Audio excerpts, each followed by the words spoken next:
খুব কষ্ট হইতাছে ব্যথা। ফুমু কাকা তোমরা সবাই কই এদিকে আসো তাড়াতাড়ি। আরে কি হইছে গাড়ি করিস কেন? আরে আব্বা কি ব্যাপার মা?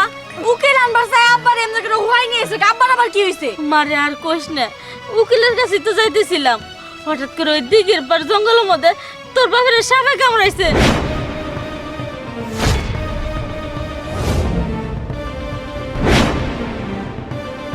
আরে সাপে কামড়াইছে, তুমি বাড়িতে কেন নিয়ে আইছো? ডাক্তারের কাছে না নিয়ে যায়? বাবা ডাক্তারের কাছে নিয়ে গেছিলাম তো, ডাক্তারে কইলো কি হ্যাঁ পারবো না এটা। তাহলে জলদি করে উজার কাছে নিয়ে যাও। বাবা উজার কাছেও নিয়ে গেছিলাম, উন্ধনেই তো আইলাম। উজায় কইলো যে তোর বাপের শীষ নাগে কামড়াইছে, বিষ তুলতে পারবো না, কিন্তু একটা শর্তও দিয়ে দিছে। শর্ত? কি শর্ত? মারে শর্ত কি দিছে জানস? যে আমগরে আপনজনের মধ্যে যে তোর বাপের বিষটা মুখ দিয়ে চুইসা তুলবো তোর বাপ বাইসে যাব, কিন্তু যে মুখ দিয়ে বিষটা তুলবো হে বাঁচতেও পারে নাও বাঁচতে পারে।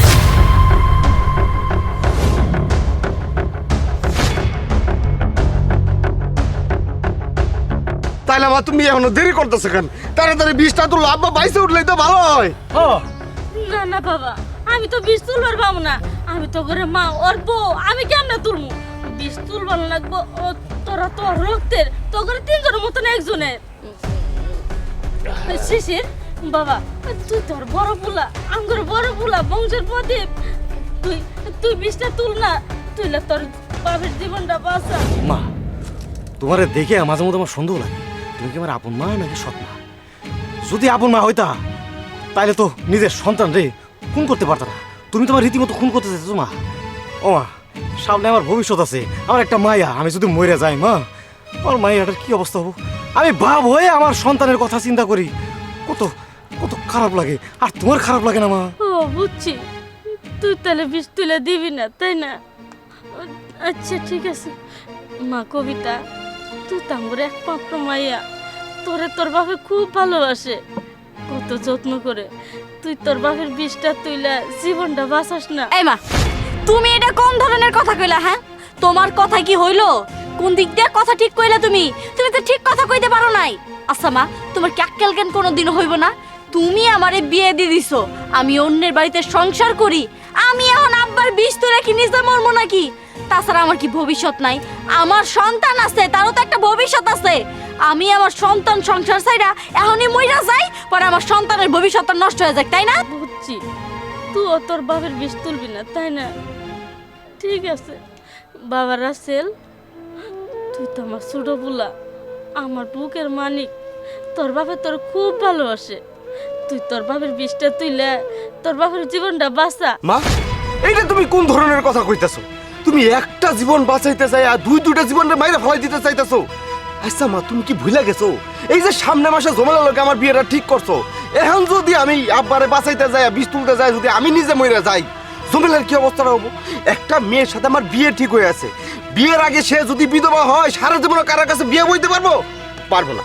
আর তুমি শুধুমাত্র আমার বাপের জীবন বাঁচাইতে যাইয়া আমার জীবনের কথা চিন্তা করতেছো না, জমেলার জীবনের কথা চিন্তা করতেছো না, আমাকে দুইজন মানুষকে মাইরে ফেলাই দিবার চাইতেছো। মা, তুমি যে কিনা আমি বুঝতাছি না, তুমি কি আমার আপন মা? দেখো আমি এত কিছু বুঝি না, তুমি আমার বাপরে বাঁচাইতে পারলে বাঁচাও, না বাঁচাইতে পারলে না বাঁচাও, আমার কোনো সমস্যা নাই। তার থেকে ভালো তুমি একটা কাম করো, জমি জমা সবকিছু ভাগ করে আমার দাও, আমি জমেলারে নিয়ে ঢাকা যায় সুখের সংসার সাজাবো। আমি এগুলা পারবো না। আম্মা আমি কই কি, আপাতত এখন মারা যায় না, এক কাজ করো, মারা যাওয়ার আগে জলদি করে উকিলের খবর দাও, আগে সিনেমাটা নিয়ে নি। হ্যাঁ, একদম ঠিক কথাই কইছে। এই তামাশা দেখার থেকে জমি জমা লেখা দাও, আমি আমার শ্বশুর বাড়ি চলে যাই। তামাশা? এই তামাশা কারা করেছে? তোমরা করেছো তামাশা, তোমরা করেছো। আইরে ঠিক আছে, আইরে আমার সন্তান, এ পৃথিবীর মানুষ তাকিয়ে দেখো, সন্তান জন্ম দিয়েছো কেন? সন্তান বাপ মা অসুস্থ হলে তারা পাশে দাঁড়াবে, এই সন্তান পাশে দাঁড়াবে না। বাবা বাবা, আমরা তো জানাই তুমি মজা করতেছ। জীবনটা মরা কি করেছি, 50টা বছরে সন্তানের পিছু সময় দিয়েছি। নুরেজা, এরা যখন ছোট ছিল তাদের মুখে লবণ দিয়ে মেরে ফেললে না কেন? তাইলে তো আর তাইলে তোর এই দিনটা যেতে হতো না, এই দিনটা দেখতে হতো না। সন্তান জন্ম দিয়েছি, বাবা অসুস্থ হবে, বাবা অসুস্থ হবে, তাদেরকে কাঁধে করে নিয়ে সুস্থ করবে। আর কোথায়, বাবা অসুস্থ হয়ে পড়ে আছে, কেউ সুস্থতার কোনো নাম নেই, শুধু চাচ্ছে সম্পত্তি সম্পত্তি সম্পত্তি। বাবা বাবা চুপ! একদম চুপ, কেউ কোনো কথা বলবি না। আমি তোদের মুখ আর দেখতে চাই না। জীবনে যা ভুল করছে আর করবো না। নড়ে যা, ওদেরকে আমার বাড়ি থেকে তাড়িয়ে দাও। এই সংসারে এই টুনা টুনি দুইজনই থাকবো, আর কেউ থাকবে না, কেউ থাকবে না। শেষবারের মতো একবার মাফ করে দাও না। চুপ কর! কি বুঝাম, হ্যাঁ? এখন তোরা কি রূপ দেখাইলি নিজেরাই তো জানাস। তোর বাপেরে কইতাছস যে বুঝামু, আমার বুঝানোর মতো সামর্থ্য নাই। যা, তোর বাবা যা কইছে তাই ঠিক, তোরা চলে যা। যা কইছি। ঠিক আছে, জমি জামা ঠিকই নিবে রাম। মা, তুমি তো মা হও, তাই না? তুই যাবি না? ভাইতাজি, নুরেজা, তুমি যে কথাটি বলেছ, যে কাজটি করেছ, তোমাকে অনেক অনেক ধন্যবাদ। এতদিন আমি অন্ধের মতো সন্তানকে ভালোবাসতাম।